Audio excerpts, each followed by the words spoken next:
าเราจะใช้อันนี้แบบนี้นะฮะ รับรองว่าบ้านเดี่ยวโอเคนะแต่ถ้าเป็นในคอนโดล่ะ เปรียบเสมือนว่าพอแล้วน่าคิดว่าเย้อย่าให้ดูใกล้ๆครับมา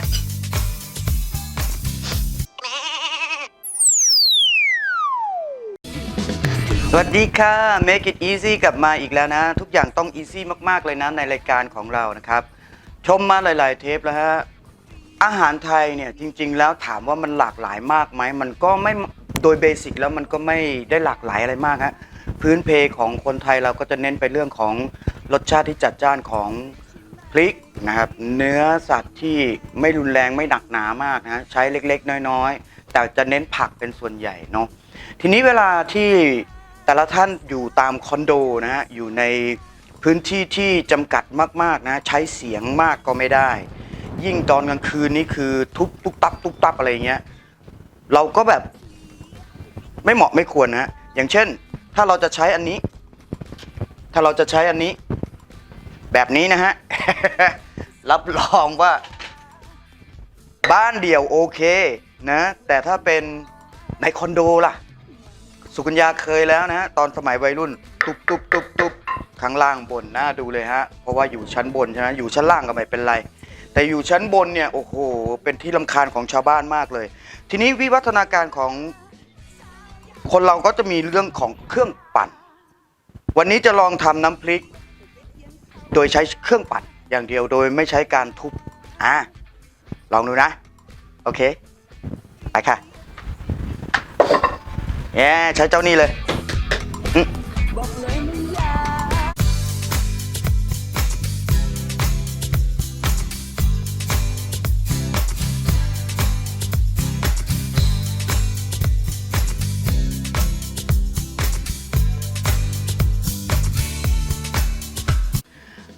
เดี๋ยวเริ่มต้นเลยนะฮะเราใช้พริกที่เป็นแบบสดๆเลยไม่ได้นะครับ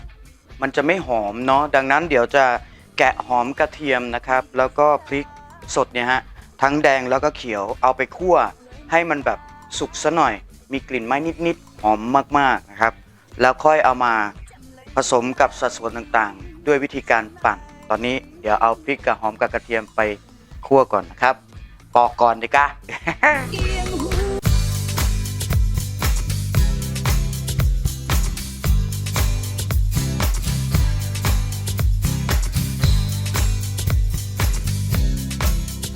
โอเคทีนี้เราก็จะมาเตรียมกันเลยนะครับสำหรับการทำน้ำพริกด้วยเครื่องปั้นของเรานะครับปั้นเล็กๆแบบนี้นะใช้ได้ดีมากๆเลยนะเอาจริงๆเราก็จะตวงแต่ละอย่างลงไปก่อนนะครับโอ้น้ำปลาของน้องพรเลยฮะเราชอบใส่เยอะๆเราก็ได้กลิ่นปลาเยอะๆ2 ช้อนโต๊ะเอา3ไปเลยตามไปเลยครับคือไม่จำเป็นต้องใส่เกลือเลยนะเพราะว่าในนี้เค็มกำลังพอดีแล้วนะครับผงปรุงรสอะไรต่างๆนี้ก็ไม่จำเป็นเลยครับมันอร่อยอยู่แล้วมันก็ใหญ่แบบน้ำตาลสักหน่อยนะ1 ช้อนชานะครับเพิ่มความกลมน้ำมะนาวนะครับประมาณสักครึ่งลูกเพราะว่าเราปรุงทีหลังได้ถ้ามันไม่พอใจนะครับส่วนเนื้อปลานะครับเนื้อปลานี่เราใช้เป็นปลาทูน่ากระป๋องได้เลยนะฮะหาซื้อได้ง่ายๆเก็บไว้ได้นานๆ2 ช้อนโต๊ะแล้วนะ3ไปเลยค่ะวันนี้เนื้อพริกเยอะพอสมควรประมาณ3แล้วกันนะแล้วเราก็เอานี่ใส่ไปเลยเนี่ยยังไม่ทันเสร็จเลยเนี่ยน้ำลายไหลแล้ว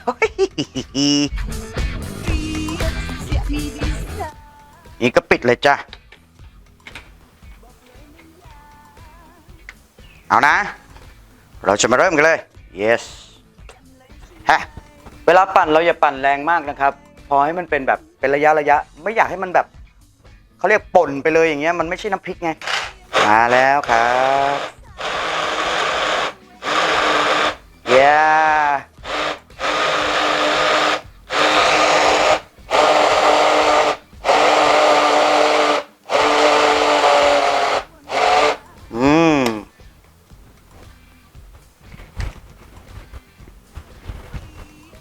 ใส่น้ำอีกหน่อยคนไปนิดนึง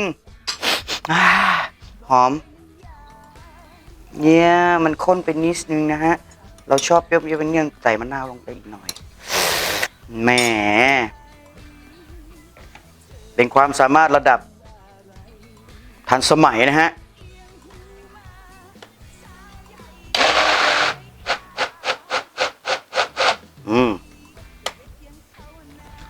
แล้วก็เช็คเลยครับ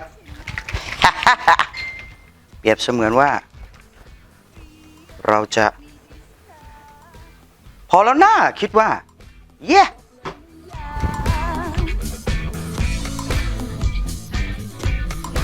จำเลยใช่ไหม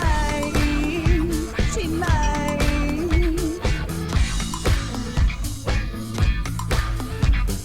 เอียงหูมาสาวใหญ่ใจสวยค่ะ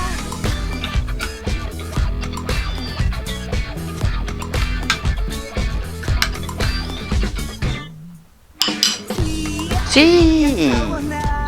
นี่แหละฮะน้ำพริกได้อย่างง่ายๆเลยครับไม่ต้องใช้เสียงดังด้วยนะครับเดี๋ยวจะลองชิมนะอร่อยแล้วครับแค่นี้เราได้น้ำพริกที่อร่อยเหาะมากๆเลย สุดยอดมากเหมาะมากสำหรับคนที่อยู่คอนโดนะครับหรืออยู่พื้นที่ที่มันไม่สามารถใช้เสียงได้นะเวลาที่เรามีปลั๊กไฟนะครับมีเครื่องปั่นนะครับแล้วก็จะทำการเผาหรือว่าปิ้งพริกไม่ว่าจะเป็นพริกขี้หนูหรือว่าพริกหยวกพริกชี้ฟ้าใดๆทั้งหลายแหละให้มันสุกแล้วก็เอามาปั่นแบบนี้ง่ายมากๆวันนี้ขอบคุณมากเลยที่ติดตามชมเมนูง่ายๆแบบนี้ในบ้านเรียกว่าครัวอีซี่นะครับดังนั้นฝากทุกท่านนะครับเข้าไปดูลิงก์ข้างใต้เนาะว่าสินค้าของน้องพรเขามีอะไรบ้างปลาร้าบอกเลยว่าติดบ้านครับทุกเทปเลยเนี่ยปลาร้านี่เป็นสิ่งที่แบบคนไทยเรานี่ถูกปากมากครับจริงๆแล้วฝรั่งตอนนี้ก็เริ่มรู้จักปลาร้ามากขึ้นเลยเชื่อใจได้สำหรับน้องพร อร่อยอ่ะเดี๋ยวจะกินข้าวกันแบบกับลูกนะครับให้อร่อยเหาะไปเลยน้ำพริกขาดไม่ได้จริงๆสุกัญญาผักต้มหน่อยนะผักสดหน่อยนะสุดยอดครับขอบคุณมากที่ติดตามชมเสมอวันนี้ขอพระเจ้าอวยพรนะครับใดๆก็ตามของที่มีอยู่ในบ้านทำอย่างง่ายๆอร่อยได้ทุกมื้อ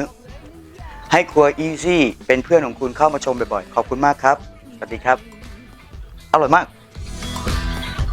ใช่ไหมเธออยากรู้ว่า